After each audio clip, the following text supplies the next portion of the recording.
je suis Maude Gobin. Je ne suis pas enseignante, je suis puéricultrice de famille. Et j'ai fait une formation complémentaire sur l'accompagnement de l'enfant, l'accompagnement émotionnel de l'enfant. Donc c'est assez typique que j'interviens aujourd'hui. Et je travaille en fait auprès des parents et des professionnels en rapport avec les enfants sur les problématiques relationnelles avec l'enfant. Et aujourd'hui, ce que je vous propose, c'est de parler du système de punition-récompense et de son influence sur la motivation de l'élève. Alors, une première chose, je vais vous demander de travailler. Qu'est-ce que pour vous le système de punition-récompense et quel type de punition ou de récompense on trouve à l'école? Tu dois répondre? Non, à l'oral. Des notes? Oui. Est-ce qu'il y a autre chose? Des points bonus?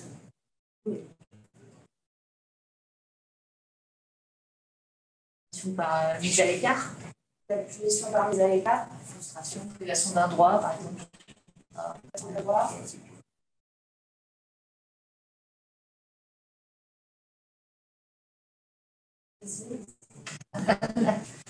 Alors, soit ce que vous avez en classe, soit ce que vous avez vécu vous-même en tant qu'élève. Les récompenses, alors, c'est quoi? Les images. Les bonnes images. Qu'est-ce qui pourrait être Pardon? Les stickers. Les stickers. Les compliments. Compliments. Ok.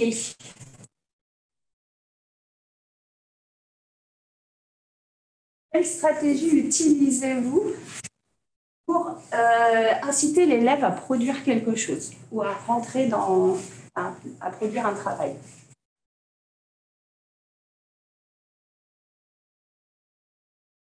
Et qu'est-ce qui peut le motiver à bien faire? Des têtes un peu.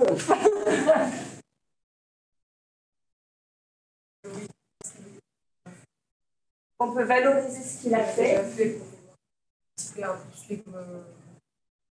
Ok. Et comment ça se valoriser alors? Et dire que c'est déjà bien ce qu'il a fait. Enfin, lui dire.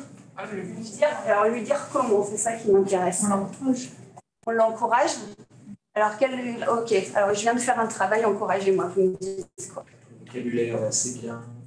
C'est bien, continue. Raté, mais c'est pas grave, on va recommencer tranquillement. Tu as le droit de te tromper. Pas pour cette fois-ci, mais la prochaine fois, ça ira mieux. Et qu'est-ce qui peut me motiver à bien faire? Ça va dépendre de lui, d'elle. Vous avez qui sont motivés par la performance, et vous avez qui sont motivés par le fait d'apprendre. Il y a des motivations qui leur sont parfois extérieures, parce que papa il a dit qu'on aura un scooter. 15 scooters pour le bac. Il y a des élèves qui vont être motivés par le fait d'apprendre aussi. Juste pour apprendre? Oui, il y en a. Ouais. Souvent. Oui, bien sûr, heureusement. C'est la fête. Oui, il faut faire aussi la fête. La fête. Ils aiment bien leur enseignant, ils vont faire plaisir, ils vont Faire plaisir à l'adulte. Ouais, faire plaisir à l'adulte. on a souri, on fait super. T'es trop fort, vas-y, continue. C'est bon. Allez, maintenant je vais vous demander de vous mettre dans la peau de quand vous étiez élève. Votre prof préféré, il était comment? Elle. Oui, ou elle. Elle était drôle. Elle était drôle. Ouais. Donc elle me faisait rire. Ouais. Gentille. Elle était gentille. Ça veut dire quoi, elle était gentille? Ça veut dire qu'elle ne criait pas, elle était indulgente. Ouais. Si vous ne pouvez pas rendre quelque chose, elle donnait un peu plus de temps. Voilà, ce genre de choses. Compréhensible, Oui, voilà. indulgente, La tolérance. de tolérance, Accessible. juste, accessible. C'est-à-dire que je pouvais aller lui parler de tout. Même de trucs.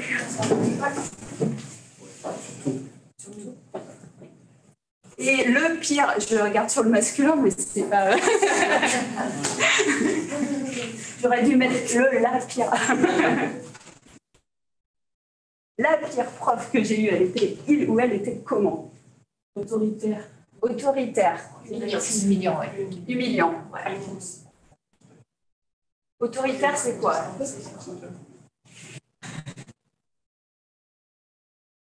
Directif. J'avais pas le choix en fait. Voilà, tu fais ça, c'est comme ça, tu n'expliques pas les buts, pas les raisons. Tu fais...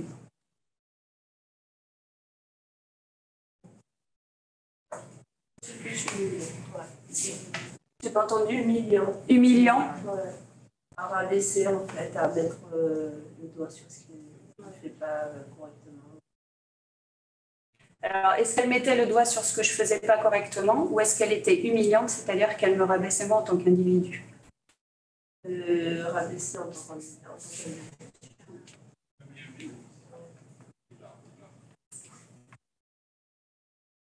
Vous avez été puni?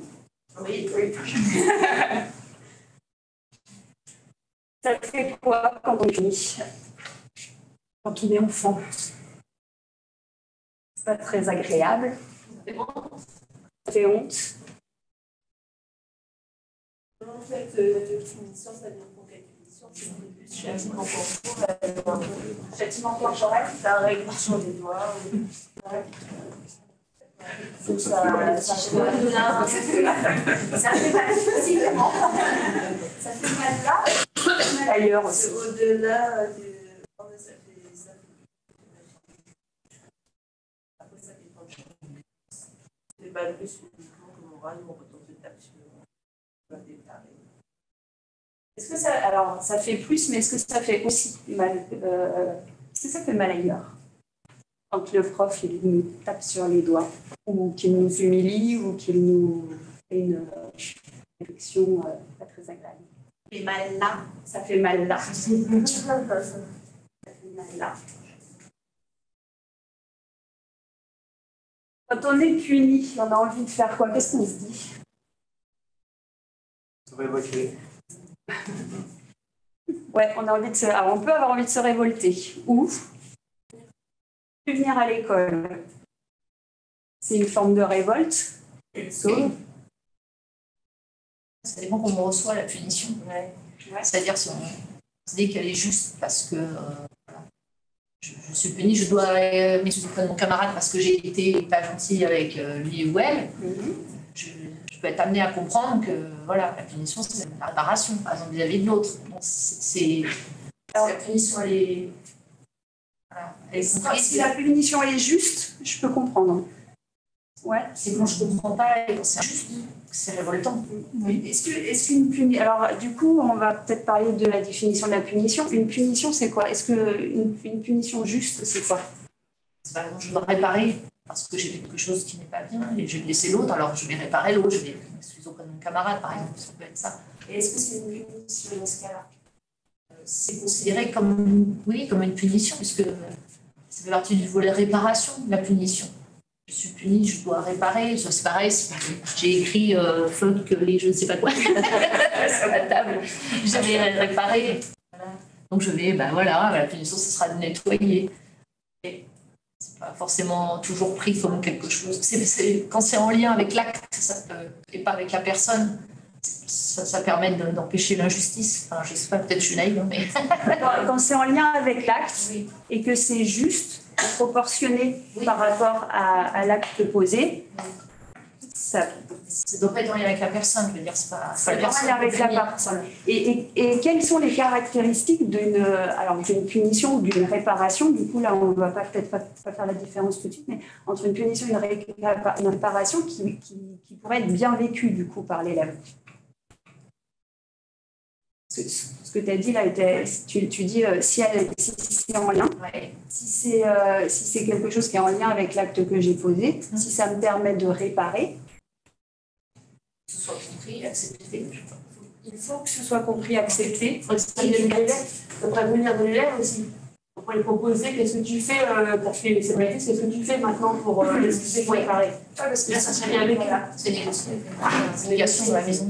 Si j'écris sur la chat et qu'on me propose en fait de réparer et de faire quelque chose et que ça vient de mon initiative, alors je peux proposer de repeindre la table de couleur, ça j'ai décidé d'ailleurs.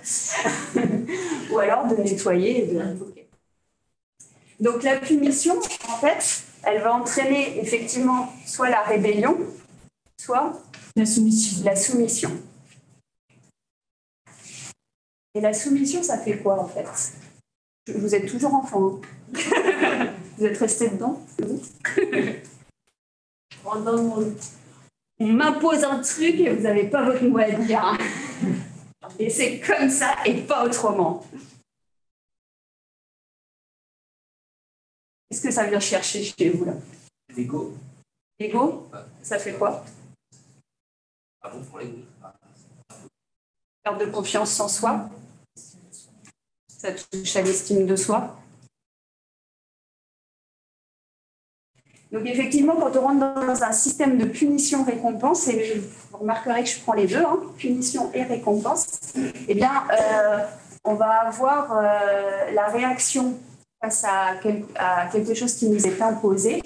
Eh bien, ça va être soit la soumission, soit la rébellion. La rébellion, elle peut être directe, c'est-à-dire oh ben non, je suis pas d'accord, je le ferai pas. De toute façon, c'est pas moi qui décide. Voilà. Ou elle peut être cachée, c'est-à-dire que en fait, je vais trouver des stratégies pour pas revenir à l'école de manière consciente ou inconsciente, ou je vais trouver des stratégies pour la prochaine fois pour pas me faire prendre. Parce qu'en fait, le but du jeu dans cette histoire, c'est quand même d'éviter la punition. Oui. Souvent, quand un élève fait, on va dire, une bêtise, c'est pas moi, c'est lui. Bah oui. La punition, il faut qu'elle tombe là-bas. De toute façon, je n'ai pas du tout envie de me la prendre sur le coin du nez. Elle va être injuste, elle va pas être adaptée. Et en plus, ça va me servir à quoi? Alors, j'obéis, ok. Oui, mais jusqu'à quand? Qu'est-ce qui fait qu'un enfant ou un élève va obéir quand je lui donne un ordre de réparer ce qu'il a fait, de ne pas faire telle ou telle chose? L'obéissance, c'est pas forcément la soumission. Et à la loi, on se soumet à son maître, son esclave. On obéit si on a compris ce qu'on faisait, si ça a du sens, si c'est pas humiliant, si c'est... Alors, dans ce cas-là, on obéit ou on respecte la loi? On obéit ou on respecte? On obéit à la loi ou on respecte la loi? C'est pas tout à fait la même chose. Donc, si un sentiment d'injustice, ça va être pas vu, pas pris. C'est ça. Voilà. Et celui qui respecte la loi, c'est celui qui la comprend pour l'intérêt de tous. Celui qui obéit, c'est celui qui n'a pas réfléchi à la question et qui le fait parce qu'il ne veut pas avoir de problème, à mon avis. Celui qui respecte la loi, c'est celui qui la comprend. Ouais. Donc, il sait pourquoi la loi existe. Il sait que, quelque part, les autres y ont un intérêt, mais les autres, c'est moi aussi. Et je sais que j'y ai un intérêt. Alors, peut-être que de temps en temps, je peux déroger un peu, mais fondamentalement, si on me fait un rappel à la loi à ce moment-là, je vais comprendre que c'est pour mon intérêt et pour l'intérêt de tous. Donc, concrètement, si moi, j'y ai un intérêt, je ne vais peut-être pas le voir à chaque fois, mais si je me trouve, je vais être enclin à respecter. Si je trouve que cette punition-là ou cette directive-là, elle n'est pas juste et qu'elle me pénalise, eh bien, je peux obéir.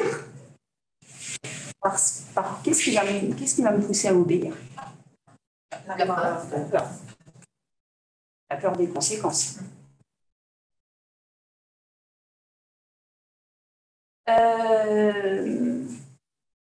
Je vous ai mis quelles conséquences à long terme concrètement.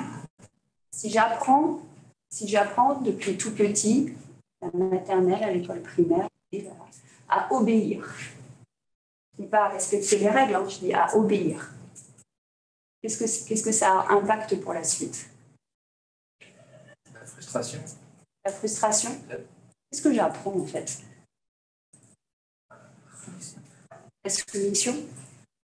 C'est-à-dire que s'il n'y a plus personne pour me dire ce que je veux faire, je ne sais pas. Sur les lignes, moi-même. Ouais. Et la personne pour me dire quoi faire ni comment le faire, d'une, je ne sais plus quoi, je ne sais pas quoi faire. Et si je suis en face, pardon? Il n'y a plus d'esprit critique. Si on obéit tout le temps sans jamais remettre en question les règles. Et donc, si j'ai appris, réappris, si j'étais conditionnée à ça, qu'est-ce que ça implique derrière?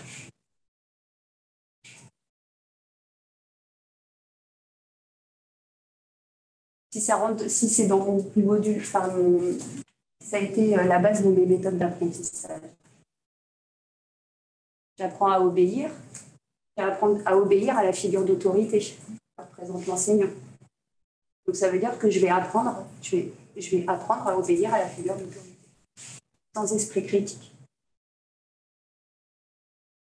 On peut devenir ce modèle-là aussi dans la suite. On occupe un poste d'autorité, c'est le modèle bon. Alors ça veut dire que plus tard, quand je serai en rapport avec une figure d'autorité, je vais obéir, sans esprit critique. Est-ce que on va avoir un processus de créativité là-dedans? Plutôt être créatif quand on est contraint et soumis. Pour être créatif, il faut sortir du cadre, souvent. Pour être créatif, il faut sortir du cadre. C'est sûr, si on a appris à jamais sortir du cadre.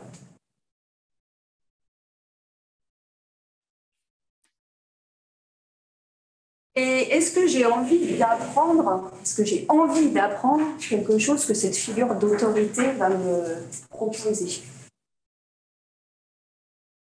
En fait, on est dans la passivité permanente.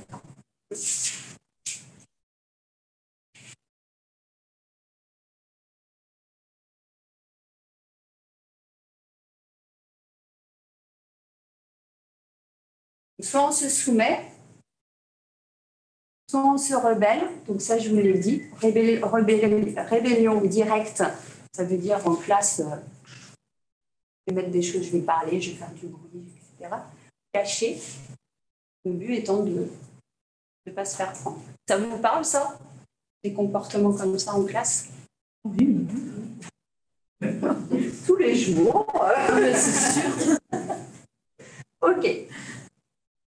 Je vous fais le panel de plein de petites choses et puis après, on va faire des liens là-dedans.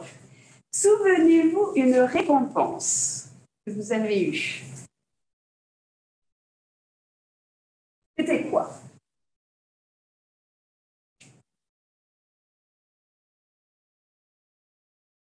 On a eu à l'école. La nourriture, Des bonbons. Des bonbons. Avoir le privilège d'aller nettoyer les brosses à tableau à l'extérieur. C'est un privilège, ça.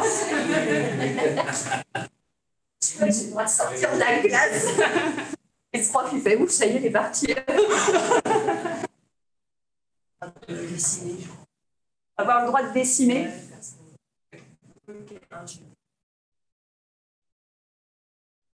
Vous avez eu des récompenses? Les bonbons, les tableaux. Ouais. Et c'était intéressant? À 5 ans, je crois. C'était magique. La récompense, ça peut être un compliment aussi. Juste qu'on nous laisse tranquille. Ou juste... Ah, ça, c'est pas mal. Ça paye, c'est très bonne récompense. Je vais partir sur la récompense compliment ou la petite image.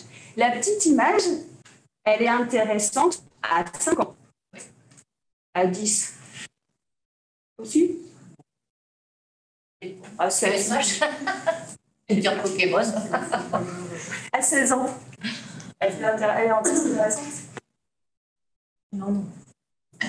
En fait, concrètement, la récompense, elle est intéressante. Enfin, elle va marcher sur la motivation de l'élève tant que l'élève a un intérêt à la suivre. Elle a intérêt à l'obtenir Mais si cette image, elle est plus en rapport avec mon âge, mais avec mes intérêts, elle perd son efficacité.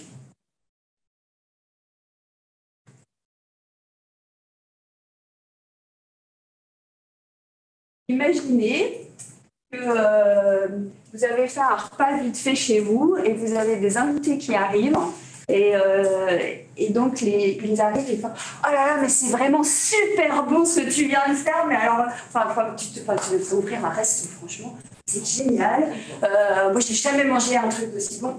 Concrètement, vous avez ouvert 2 boîtes de conserve et fait ça. Ils vous font un compliment. Ah oui, parce que on a des invités sur les listes.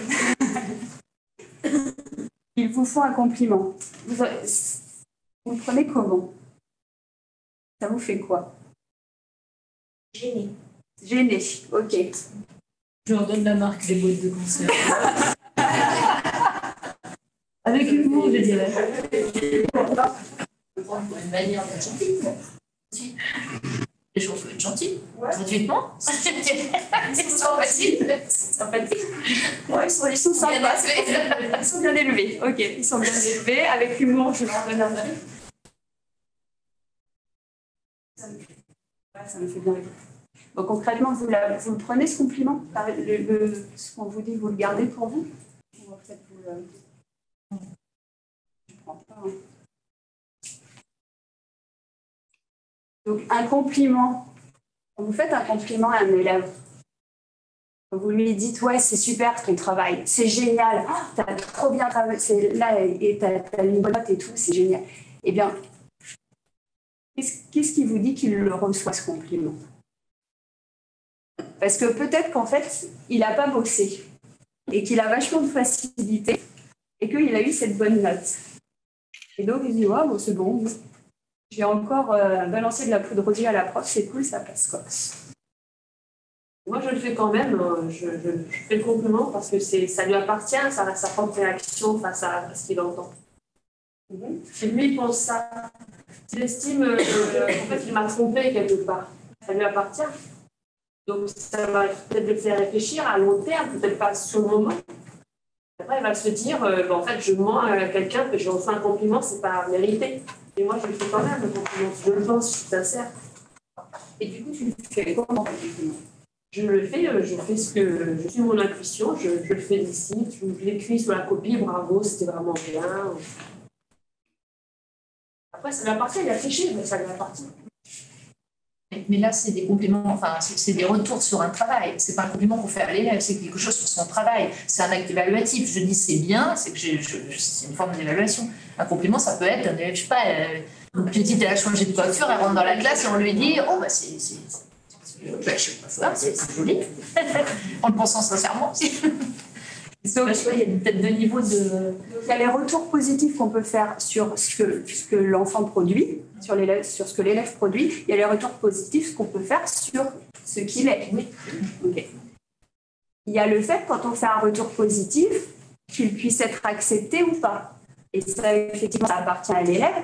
Et en même temps, si on fait un retour positif à un élève qui ne le prend pas, est-ce qu'on a un impact sur sa motivation?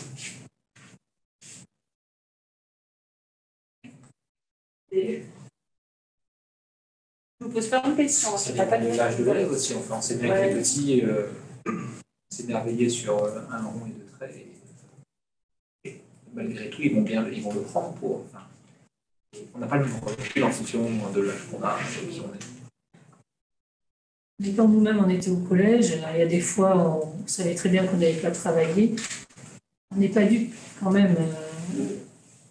Si on n'a pas travaillé et que le prof il nous dit « Oh, c'est génial ce que tu as fait », c'est vrai que... Enfin, voilà, on se dit « Bon, bah, je vais continuer comme ça. Ouais. » Enfin, moi, c'est ce que j'ai fait souvent jusqu'au 3e. Ça a passé comme ça. Il a fallu se mettre à bosser, mais bon, si ça passe comme ça passe. Ok. En tant que prof, en tant qu'enseignant, quand je fais un retour positif à un élève, un compliment, qu'est-ce qu'est-ce que je veux lui transmettre en fait? C'est quoi le pourquoi de ce qu'on fait, enfin de ce qu'on fait à ce moment-là? On récompenser un effort. Donc récompenser un effort, ok. Et pour un progrès, on constate progrès au travail. Donc quand je fais un compliment, un retour positif à un élève, je veux récompenser son effort. Donc lui donner quelque chose, enfin un bon point entre guillemets parce qu'il a fait un effort dans son travail. Ils se rendent compte de du progrès ou de l'effort. Parce que peut-être ils ne s'en rendent pas forcément compte. Ok. Et donc je veux qu'il prenne conscience de son évolution. Pour l'encourager. Je veux récompenser l'effort et qu'il prenne conscience de son évolution. Ok. Et pour l'encourager à continuer. Et pour l'encourager. Prenne confiance en lui. Pour qu'il prenne confiance en lui. Qu'il y a plus autonome. Qu'il gagne en autonomie. C'est certain, pour moi, si on prend le compliment ou non comme une récompense, comme telle, dans un jeu particulier, c'est un peu ce qu'on dit aussi. C'est peut-être être plus précis aussi dans « Ah, t'as fait ça, c'est la bonne façon, j'aime ce point précis-là ». Ouvrir un dialogue aussi face à ça. Ouais. Comment est-ce que je vais poser... Alors, je veux récompenser son effort, je veux souligner qu'il a fait un effort. Je veux valoriser le fait qu'il ait fait un effort. Je veux lui permettre de prendre conscience de son progrès. Et je veux qu'il gagne en confiance en lui. On va garder ces trois-là. Okay. Est-ce que, quand je vous ai dit que vous étiez super bonne cuisinière, vous avez vu votre effort? Vous avez gagné confiance en vous? Oui. Quand l'élève, si on parle de son travail, là, on ne fait pas ça de mouiller. Il y a des critères objectifs qui sont travaillés, qui sont réfléchis. On déconnecte ça de la personnalité de l'élève. On va se concentrer sur son travail. On n'est pas, enfin, il y a deux registres. Il y a le registre où on veut faire plaisir et puis il y a le registre du travail où on peut constater un progrès. Là, on est parti de là, puis il est arrivé là, l'élève, et puis voilà. C'est des constats. Après, on peut lui faire un compliment sur, je sais pas, parce que c'est joli. Il fait une petite fleur sur le. Je sais pas, c'est quoi la différence alors? C'est les critères? Oui, enfin, le couple, c'est pas un compliment qu'on fait. Quand on fait un retour sur information sur un travail donné, c'est pas un compliment. C'est pas la même chose. C'est un retour sur information. C'est un retour sur information.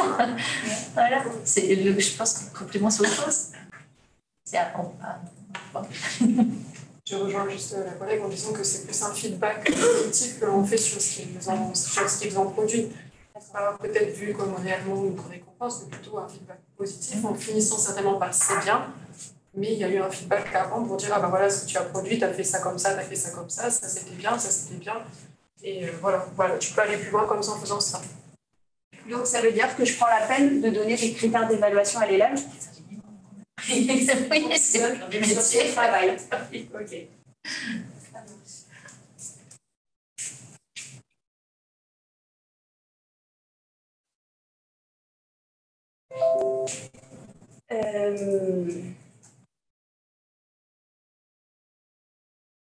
Est-ce que le fait de donner, du coup, quand je donne des critères d'évaluation à l'élève, quel impact ça a sur sa motivation? Ça lui donne une direction. Donc là, on n'est pas du tout dans les retours positifs alors. On est sur des critères d'évaluation. Je te donne les critères d'évaluation et je te montre en fait où tu es. Ça ne va pas nécessairement créer de la motivation. Ça ne va pas nécessairement créer de la motivation. Pourquoi? La motivation, c'est juste souvent les transmettre. Puis l'élève, dépendamment du niveau qu'il est, il n'y a pas de retour, ben, ça vaut ce que ça vaut. Parce qu'il y a besoin de quelqu'un pour l'équiper dans ces étapes-là des critères. L'élève, il sait où il en est, mais qu'est-ce qui fait qu'il va avoir envie d'aller plus loin? On peut se poser la question inverse, c'est-à-dire s'il fait l'effort, en retour, on lui dit rien. Est-ce que ça motive à continuer? Pas sûr. Tu veux dire que si je ne fais pas ça, c'est ça? Ouais. Si je ne lui donne pas les critères d'évaluation, ça ne va pas le motiver à continuer. Non, si on remarque pas ou si on ne met pas le doigt sur les efforts qui ont été faits, se dire que l'élève ne va pas recommencer ou je sais pas. Et plutôt que d'appeler ça peut-être critère d'évaluation, plutôt d'appeler le critère de réussite plutôt par rapport pour l'élève, pour savoir, ah, voilà, j'ai réussi ça, donc je peux passer à ça c'est bien parce que j'ai réussi ça. Parce qu'on peut parler de travail, on peut parler de comportement, on peut parler d'attitude en classe. Enfin, le retour positif, il est sur un panel de choses. C'est pas forcément un devoir, il y a des critères de réussite. Alors, si on parle de comportement, par exemple, on a des attendus, pour leur dire ce qu'on attend, dire ce qu'on attend de nous, par rapport à nous, par rapport aux autres, par rapport au cadre et tout. Puis après, petit à petit. Et qu'est-ce qui fait qu'il va avoir envie de suivre ses attendus? Ça dépend des choses. Ça peut être bien dans la classe, nous faire plaisir, faire ce qu'on disait. S'il comprend apporter ce qu'on disait tout à l'heure, Voilà. s'il sait pourquoi il doit le faire. Il a besoin de comprendre, il a besoin de... Je crois qu'ils ont besoin de reconnaissance. Parce que, enfin, même quand l'élève sait qu'il a réussi, personnellement, je fais, je sais pas combien de kilomètres on fait dans la journée, mais on va les voir parce qu'ils ont réussi, ils savent qu'ils ont réussi. Parfois, il y a même la correction au tableau. Il faut venir voir qu'il a réussi. Parce qu'il faut entendre, c'est bien.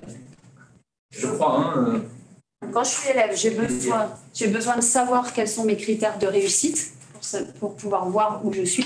Et j'ai besoin aussi de savoir que mon enseignant... c'est une reconnaissance. Oui, ils veulent être valorisés.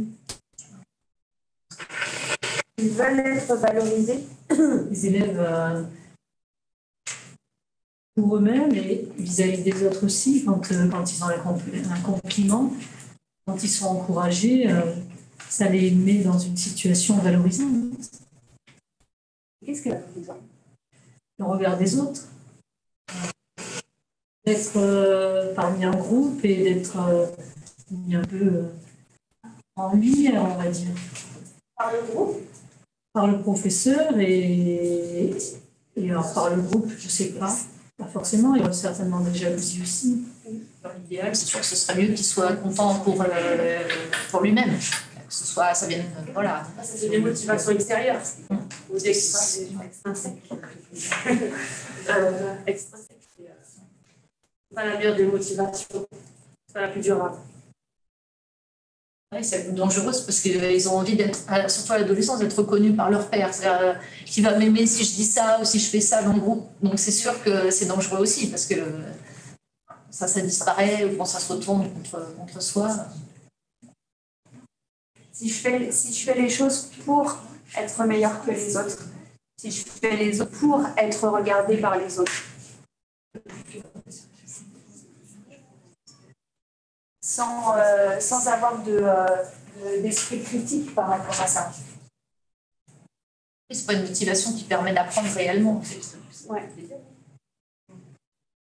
Si tu apprends, tu n'as pas la motivation. Tu n'as pas une motivation interne. Donc tu apprends par contrainte. Voilà, c'est ça. Ou par récompense. Les bonnes notes, les parents, la bonne note, oui. Par récompense, ça peut être une bonne note. C'est ça qui motive uniquement. Oui, l'effet positif que ça laisse dans sa tête, si c'est extrinsèque, c'est pas longtemps. Ouais. Même si c'est extrinsèque, si ça fait plaisir, le lendemain, ça recommence. Oui, ça fait du stress en fait. Si, pour faire plaisir aux parents, mais si les parents d'un seul coup, ils se sentent je fais bien. Parce qu'on a autre chose à penser. Si mon enseignant, maintenant, il ne me regarde plus. J'ai plus besoin de moi ici en classe. S'il lâche l'affaire. S'il lâche l'affaire parce qu'il vraiment, il ne sait plus comment le prendre, c'est là.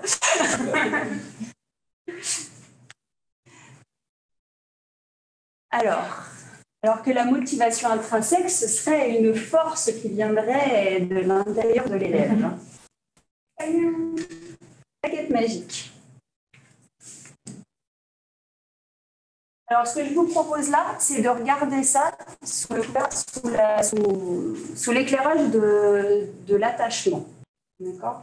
La théorie de l'attachement, c'est une théorie qui a été mise en place par John Bowlby dans les années 50. Il dit que, en fait, l'attachement, c'est un besoin vital. D'accord ? Donc, je passe un petit peu les séries.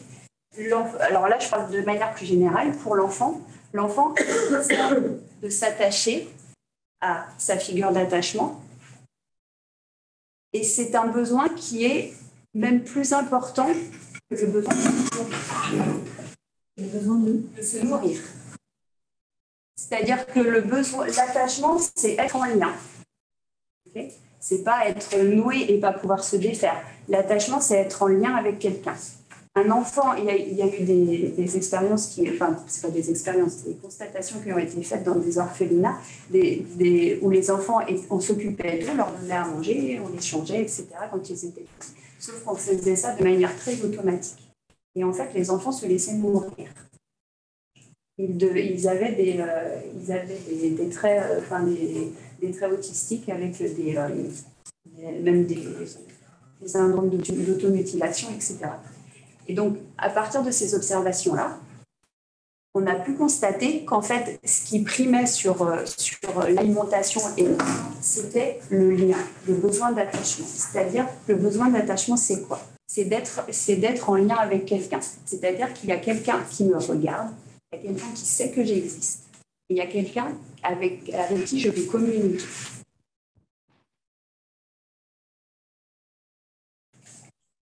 Et l'enseignant est une figure d'attachement. La figure d'attachement primaire, c'est la personne qui s'occupe le plus de l'enfant dans sa première année de vie. D'accord ? En général, c'est la maman, mais c'est la personne celle qui s'occupe de l'enfant. Donc ça peut être le papa, ça peut être un substitut parental. C'est la personne qui s'occupe le plus de l'enfant dans sa première année de vie. Ensuite, on a les figures d'attachement secondaires, qui sont les personnes qui vont graviter autour de l'enfant. Donc le deuxième parent, les frères, les sœurs, les cousins, la famille. Et toutes les personnes avec qui l'enfant va être en relation. Les personnes avec qui l'enfant va pouvoir rentrer en relation affective. Or, vous l'avez dit tout à l'heure, votre prof préféré, c'est celui avec qui était gentil avec vous. Vous voyez, avec qui vous pouviez parler de tout, même ce qui ne concerne pas l'école. Et l'enseignant est une figure d'attachement.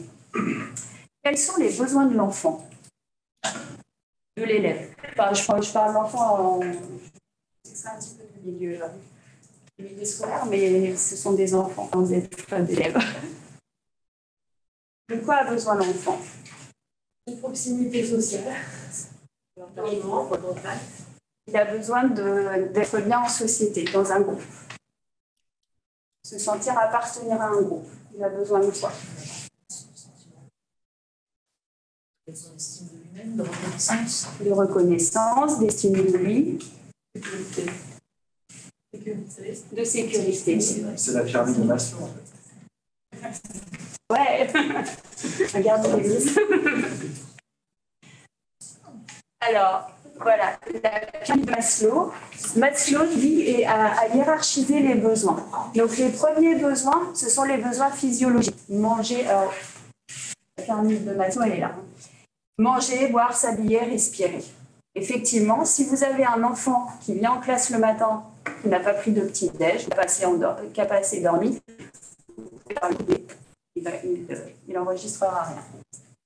Il a besoin de sécurité. Un enfant, il a besoin d'être en sécurité chez lui, d'être en sécurité à l'école. S'il se sent menacé à l'école par ses pairs ou par une figure d'autorité qui existe dans l'école, il ne sera pas disponible pour les apprentissages. Il a besoin d'amour et d'appartenance, donc il a besoin de se sentir intégré à un groupe. Il a besoin d'estime de soi, de reconnaissance. Il a besoin d'accomplissement. Alors pourquoi une pyramide ? Parce que si je n'ai pas mangé, je ne peux pas me sentir en sécurité. Si je ne me sens pas en sécurité, je peux me sentir appartenir au groupe.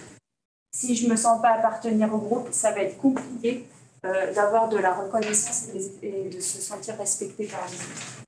Et alors, je ne sais pas si c'est une bonne nouvelle, mais en fait, L'école et les apprentissages, c'est là-haut.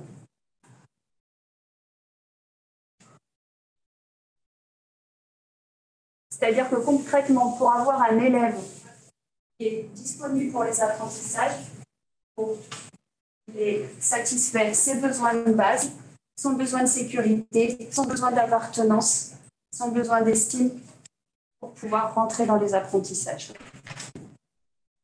Donc, effectivement, quand je suis intervenue auprès d'enseignants, ils me disaient, mais ce qui se passe à la maison, c'est pas de notre. Effectivement, si l'enfant il est pas en sécurité à la maison ou qu'il n'a pas suffisamment à manger à la maison, c'est pas vous qui allez préparer le petit déjeuner à l'école. Encore que peut-être qu'il y a certaines écoles qui prévoient de proposer des goûters aux enfants pour qu'ils puissent satisfaire leurs premiers besoins. En tout cas, sachez qu'un enfant, on va prendre le problème à l'envers, un enfant qui ne rentre pas dans les apprentissages, c'est pas forcément c'est peut-être qu'il a un problème d'estime de soi. Il ne se sent peut-être pas à part d'une place où il n'a pas, ou alors il ne se sent en sécurité, etc. Et on peut dérouler comme ça tous les besoins. Et là, je vous ai mis le besoin d'attachement. Le besoin d'attachement, c'est un besoin vital qui existe, il disait, du berceau jusqu'à la tombe. Donc, l'enfant, il a besoin de se sentir en lien avec la personne qui s'occupe avec vous. Alors, comment est-ce qu'on alimente cet attachement? Et cet attachement sécure.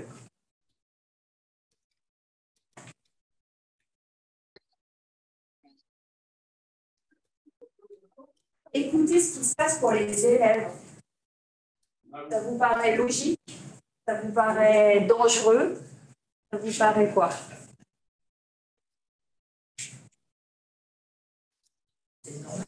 Avec des enfants, des adolescents, on ne les écoute pas, ça va être compliqué.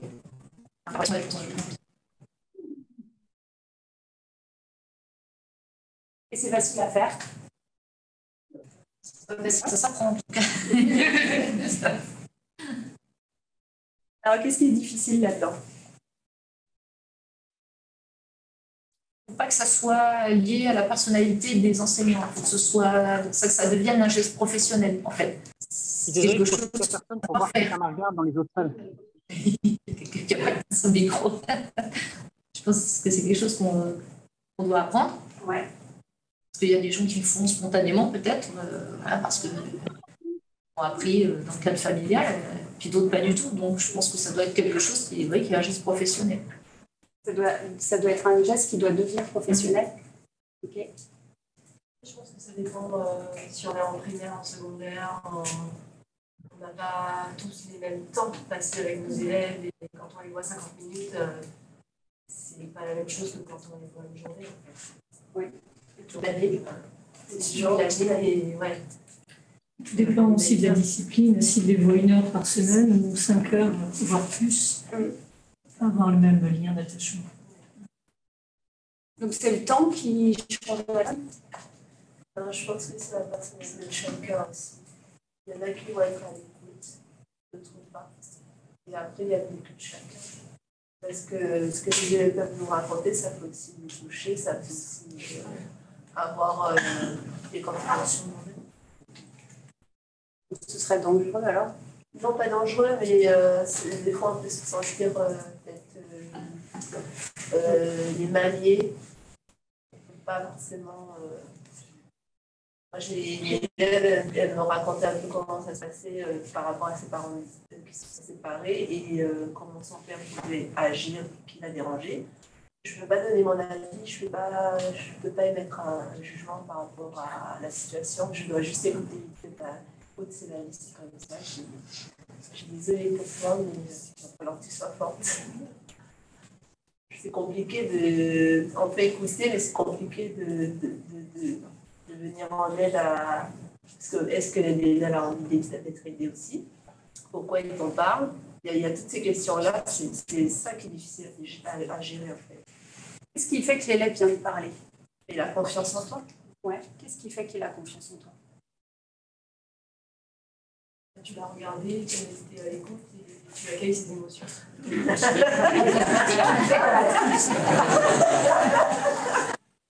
Je sais lire.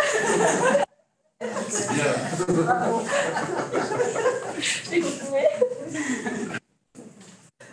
Je l'ai regardé. Regarder, ça veut dire je sais qu'il est là, je sais que je le sais. Et c'est déjà le premier pas. Parce qu'il y a peut-être dans le groupe de classe des élèves, vous savez même pas, enfin je ne sais pas. Est-ce qu'il y a des élèves, vous ne savez pas trop quelle tête c'est qui? Ça dépend de matière différente. Moi, je veux dire que oui, parce que dans ma discipline, j'enseigne les arts plastiques. On a tout le collège, 1 heure par semaine.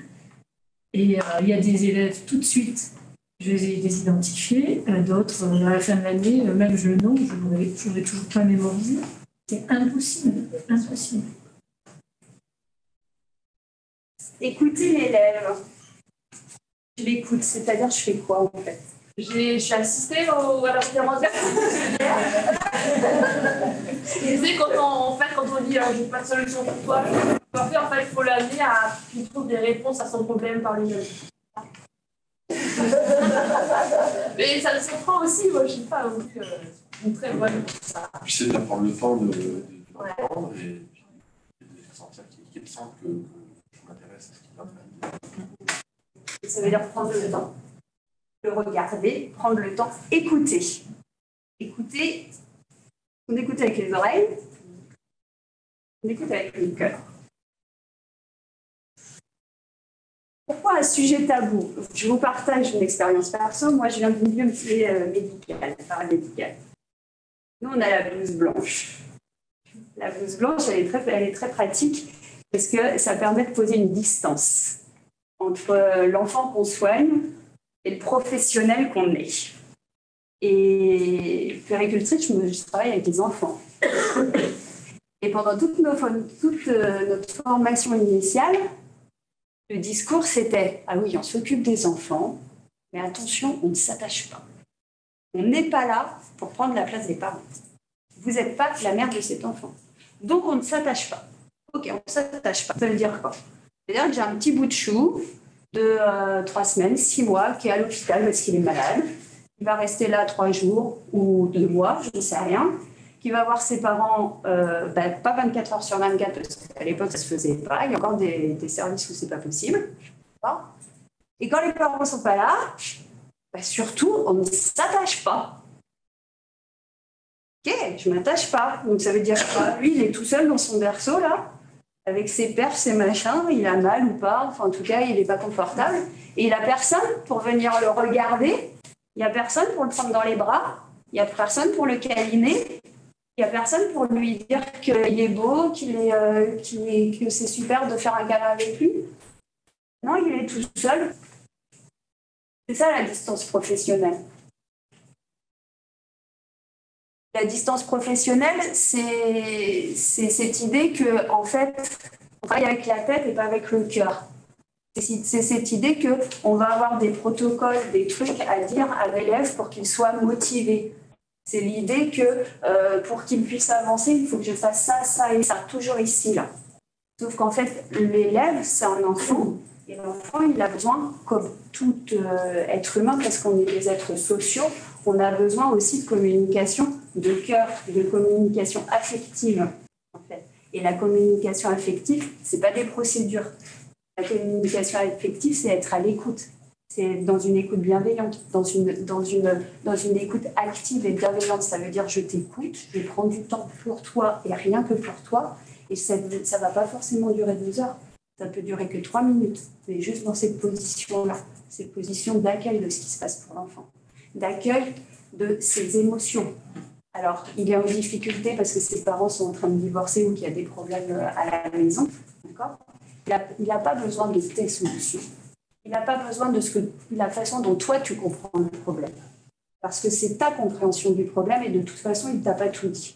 Et que lui, c'est pas ce qu'il vit, il le vit en fonction de ce qu'il comprend.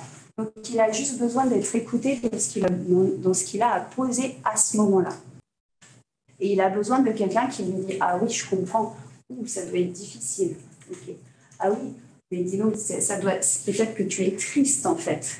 Et s'il pleure, ben, je suis là pour accueillir ses pleurs. Je suis là pour accueillir, pour te dire ben, c'est OK que tu pleures ici, maintenant et avec moi.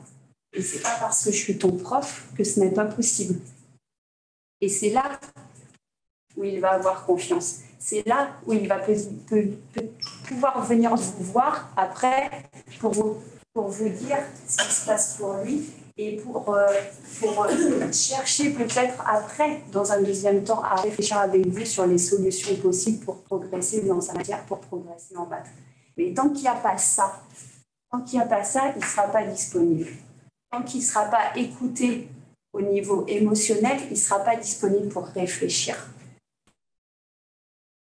Parce que quand on est chamboulé au niveau émotionnel, quand c'est le cerveau émotionnel qui est aux commandes, la partie du cortex qui nous aide à réfléchir, à apprendre, etc., elle n'est pas dispo. Quand vous êtes en colère, parce que c'est passé un truc à la maison, soit votre conjoint, votre conjointe vous a dit un truc qui vient vous chercher et que vous êtes prêt à exploser, s'il y a quelqu'un à ce moment-là qui vient vous dire « Non, mais tu comprends, enfin, tu vois, enfin, lui aussi, il était énervé, puis tu vois, il s'est passé... » À ce moment-là, vous pouvez réfléchir à ce qui se passe. C'est pas à ce moment-là que vous pouvez planifier des choses, organiser votre travail pour apprendre quelque chose de nouveau. À ce moment-là, vous avez juste besoin de lâcher ce que vous avez besoin de lâcher. Si vous êtes en colère, vous avez besoin de crier, de taper, d'insulter peut-être. Si vous êtes triste, vous avez besoin de pleurer. Vous avez besoin de pouvoir vivre vos émotions à ce moment-là. Et une fois que l'émotion elle est passée, après, hop, on peut revenir et on peut commencer à parler, à faire autre chose.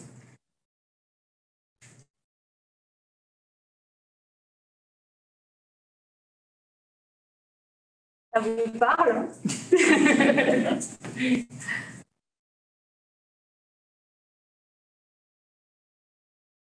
Ça vous paraît Après, j'aimerais rajouter quelque chose.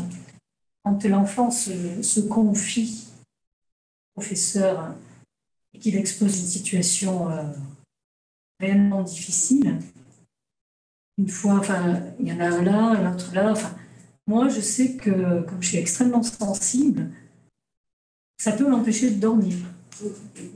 Ça me touche réellement et parfois, et même souvent, je mets moi-même de la distance pour ne pas me laisser envahir par toutes ces émotions négatives, entre guillemets, parce qu'à chaque fois, c'est des situations très, très compliquées, voire des trucs, voilà, et donc après, on réoriente vers une assistante sociale. Sur certaines situations, il faut faire appel à d'autres professionnels, mais c'est à bout danger, il y a des fois, il faut se protéger aussi. Hein. Il y a des fois, je peux me sentir effectivement en danger par rapport à ça. Alors là, ça parle en fait de l'empathie. L'empathie, c'est pas. Je vais prendre un petit dessin.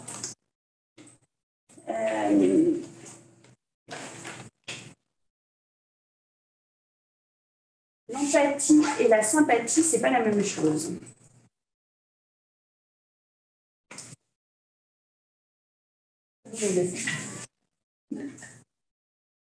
Ici encore au petit bonhomme.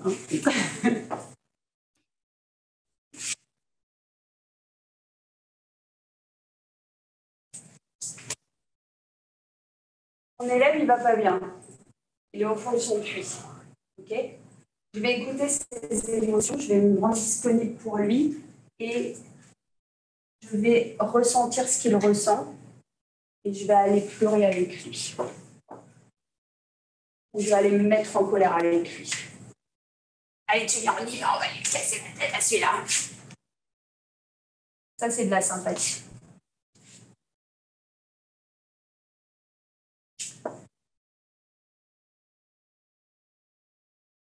Mon élève, il est au fond du trou, il va pas bien, et moi, je suis là.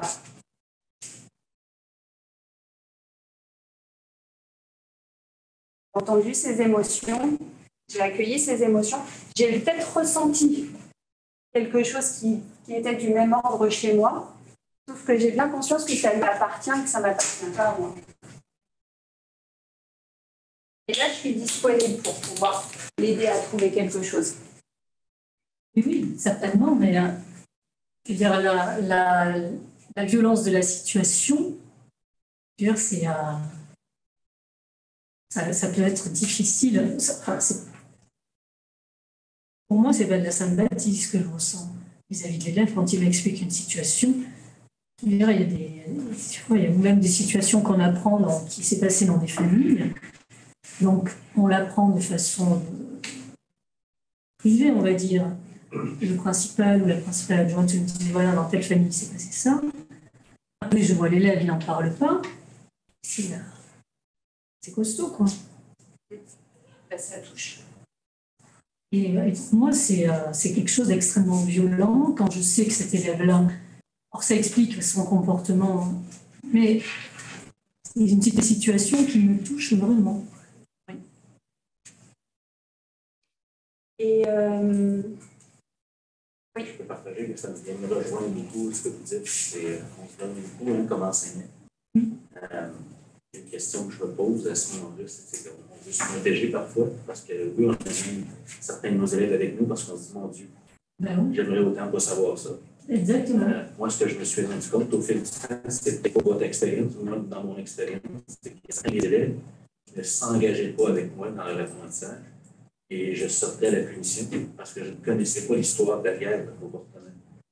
Et de savoir que peut-être des élèves que j'ai que j'ai nuit, pas nuit, que j'ai nuit parce que je ne connaissais pas l'histoire. Ça me fait souffrir plus que de savoir qu'il y a des histoires dont je peux prendre conscience et où je ne peux rien faire à l'extérieur de l'école. Mais je ressens pas de souffrance par rapport à ça, c'est pas facile. Il y a pire. Il y a pire que de ressentir la souffrance de l'élève, c'est mettre une punition alors qu'il ne méritait pas. Quand on ne sait pas pourquoi il se comprend. On a rajouté quelque chose dans l'instant. Dans les camps, vous faites ici pour juste d'être cette oreille, et là.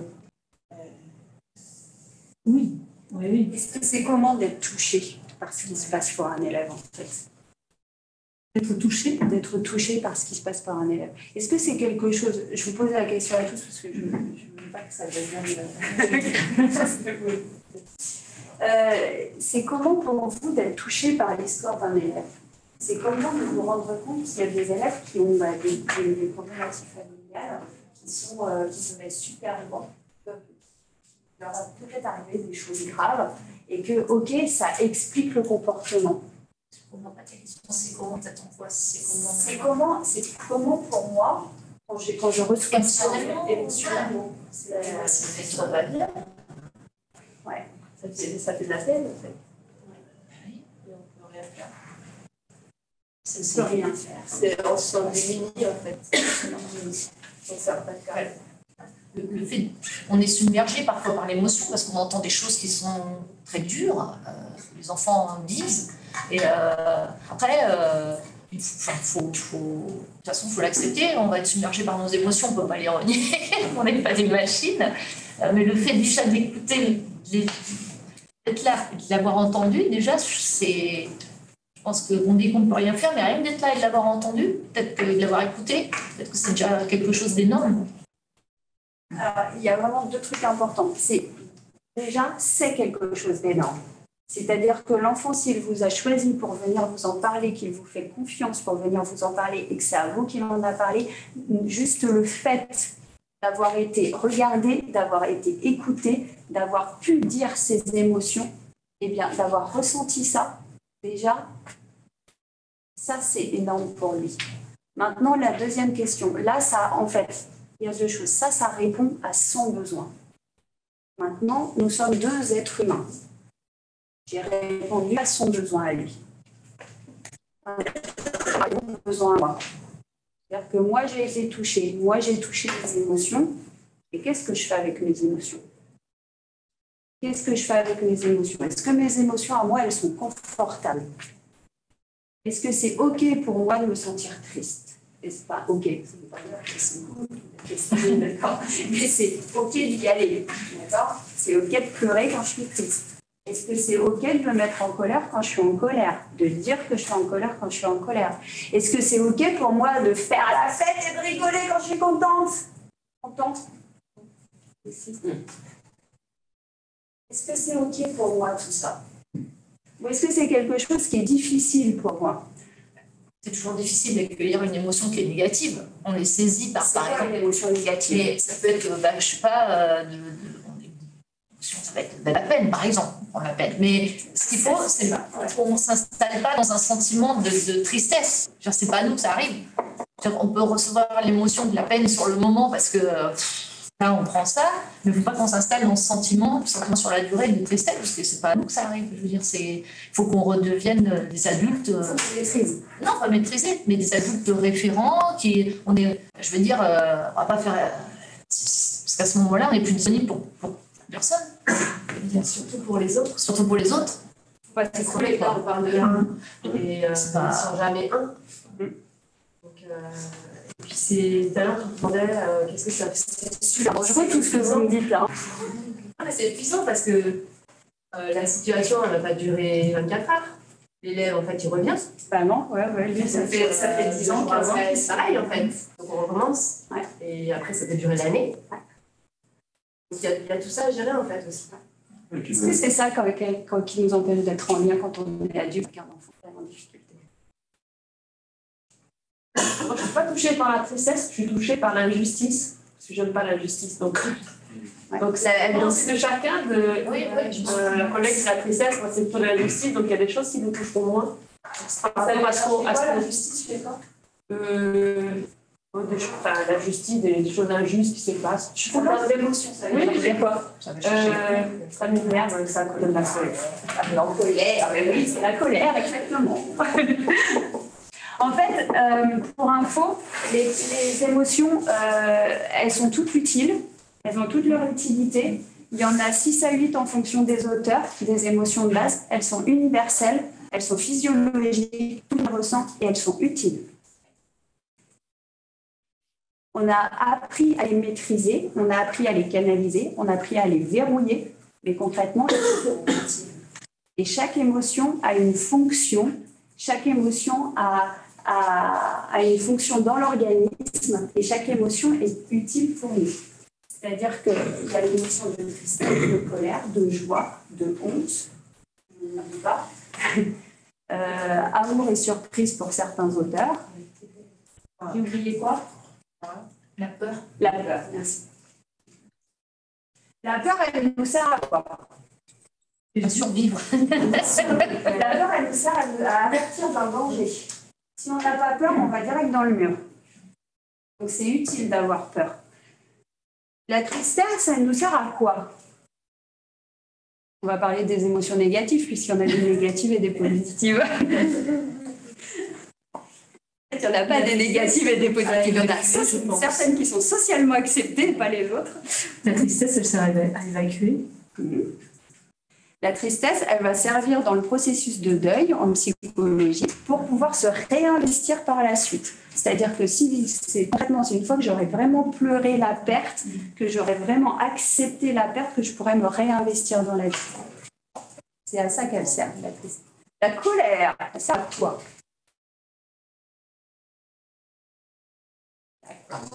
Ça sert à quoi? Oui, à évacuer la frustration. C'est fini. Quand on est frustré, la colère vient nous chercher, oui. Ils sont en colère, après, on veut un changement de situation. On veut un changement. Ouais. Qu'est-ce qui vous met en colère? Ça va s'affirmer aussi, la colère, des fois. Je ne suis pas d'accord. On n'est pas d'accord. Alors, imaginez que vous êtes une voiture avec une belle carrosserie, d'accord? Et il y a quelqu'un qui vient et spam! Il engloutit la carrosserie. Ça fait une bosse dans les carrosseries comme ça, dans votre bulle de sécurité. Okay? La colère, là, en fait, elle est là pour réparer. La colère, c'est le petit marteau que vous allez prendre pour taper sur la carrosserie pour lui redonner sa forme. Parce que ma carrosserie, c'est ma sphère de sécurité. Là, c'est chez moi. Vous avez le droit de venir si je suis d'accord, mais si je suis pas d'accord, vous n'avez pas le droit de venir. Il décide, et c'est là que ça se passe pour moi. Donc, quand on vient voilà, de manière violente ou sans prévenir, c'est de la colère qui vient. Okay. Par contre, le petit marteau là, si vous ouvrez la porte de la voiture et que vous le balancez dans la tête du gars qui conduisait la voiture, là, on n'est plus dans de la colère, on est dans de la violence. Le souci, en fait, c'est que souvent, colère et violence, on ne fait pas trop la différence. L'émotion, la violence. Non, la violence, c'est pas une émotion. Et souvent, la violence, elle vient quand on est en colère. Et en général, la violence, elle vient quand on ne sait pas exprimer sa colère. Parce que quand on n'a pas les mots pour dire que non, stop, c'est pas comme ça que ça doit se passer, ça ne va pas, parce que je ne suis pas contente et que non, ça ne se passera pas comme ça, eh bien, je vais y aller avec les points ou avec des mots qui font mal.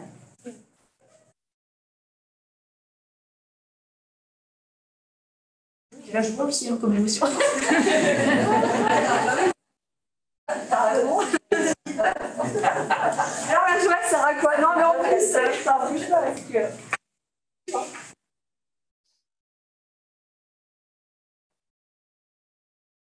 La joie, elle sert à quoi?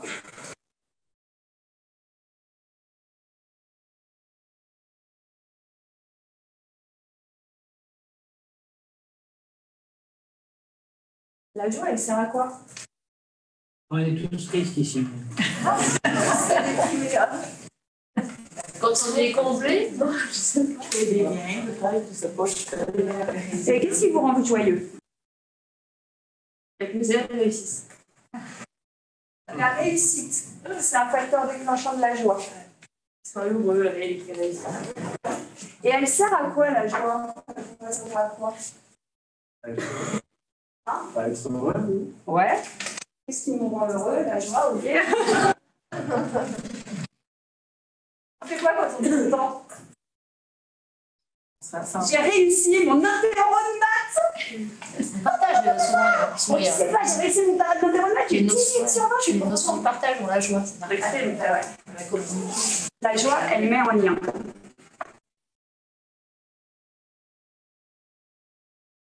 La joie, elle est là pour partager, elle met en lien. Et la joie, vous savez, c'est l'émotion des apprentissages. Et les petits, c'est flagrant. Et en même temps, chez les grands, est-ce que c'est oublié ou est-ce que c'est encore là?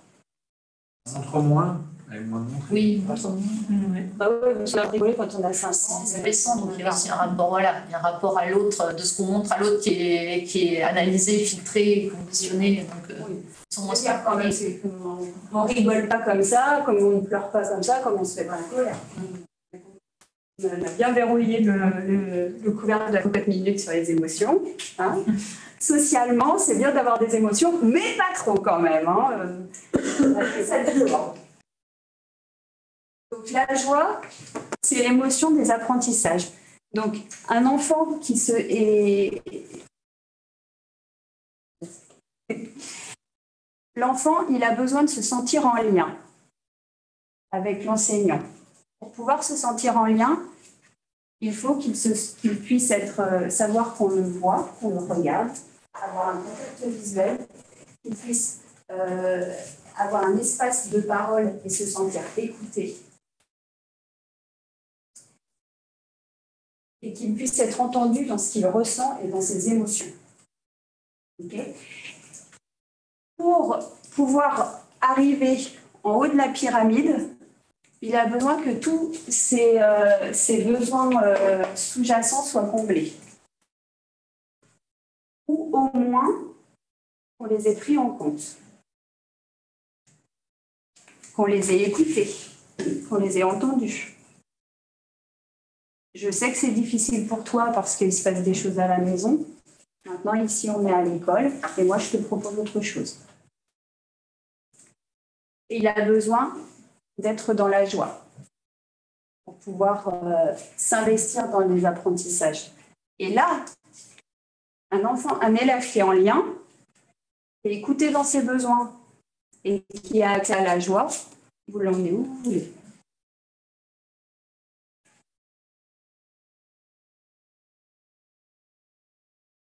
Pas de mauvaises notes. Ah, les notes. Pas de mauvaises notes. Ça ne donne pas la joie.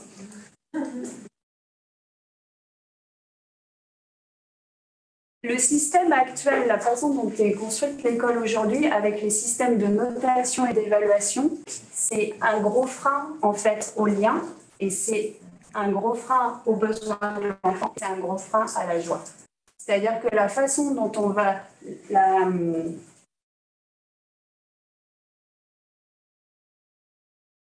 à partir du moment où on juge, qu'on note ou qu'on évalue l'élève, que ce soit sur ce qu'il est ou sur ce qu'il fait, on peut le faire. Il faut faire attention à la façon dont on le fait. C'est-à-dire que si l'enfant se sent jugé, il ne se sentira pas en lien. Donc,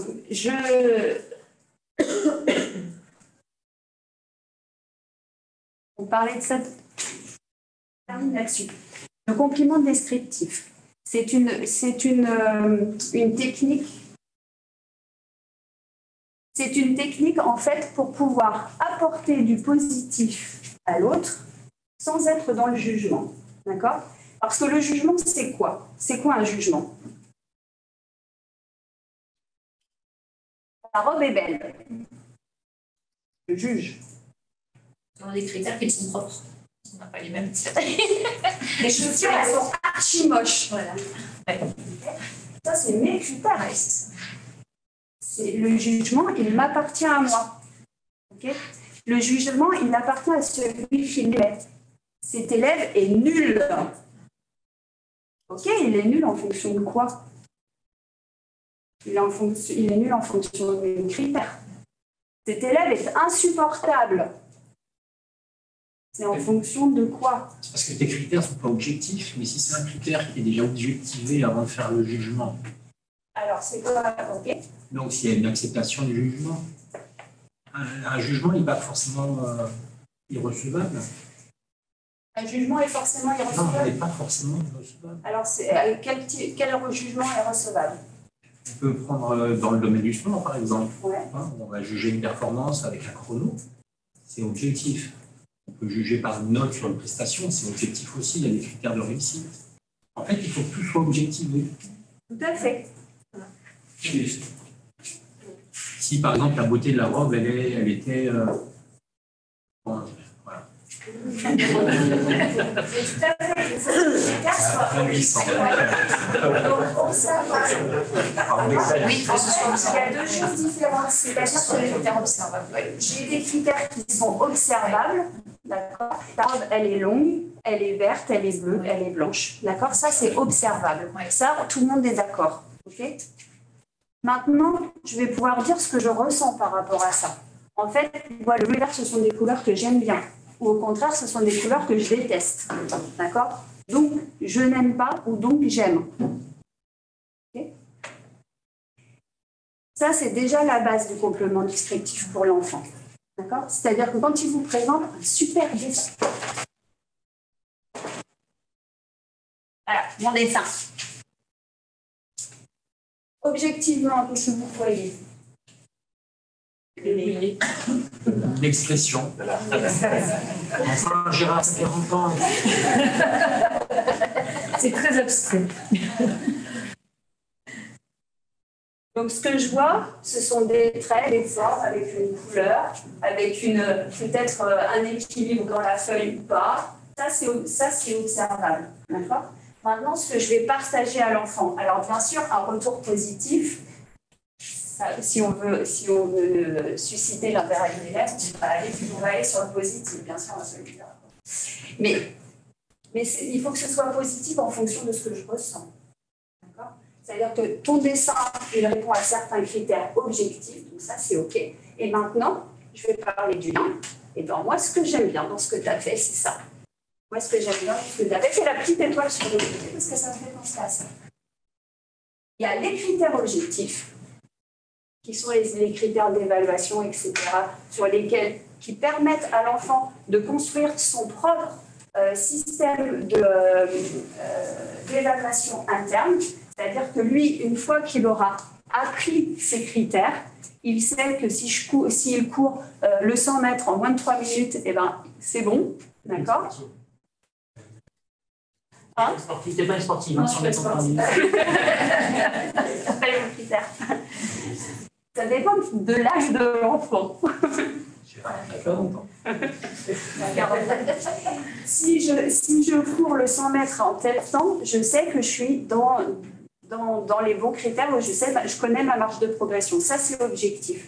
Et ça, l'enfant, il peut les apprendre et il peut les intégrer et tout le monde est d'accord. Donc, il sait si au niveau de l'échelle de performance, il va être là, là ou là. D'accord? Ça, c'est l'objectif. Par contre, ce que j'aime bien dans ce que tu as fait, ça peut être l'effort que tu as mis, la façon dont tu t'es investi, le fait que tu sois venu aux entraînements, etc. Ce que j'aime bien dans ce que tu as fait, à chaque moment, il y a des choses où je peux me positionner en tant qu'adulte auprès de l'enfant pour lui dire en fait ce que j'apprécie dans son comportement. Et quand je fais ça, je travaille le lien avec l'enfant. Je ne suis pas en train de lui dire c'est bien parce que tu as eu 20 sur 20. D'accord? Tu as eu 20 sur 20, en fonction des critères objectifs de la classe et des attendus du devoir, c'est OK. D'accord? Maintenant, ce que j'apprécie dans le travail que tu as fait, et bien là, il va falloir ouvrir un petit peu ce qui se passe là, prendre le risque d'aller chercher à l'intérieur de soi ce qu'on apprécie effectivement dans ce qu'il a fait et oser le dire, oser le dire.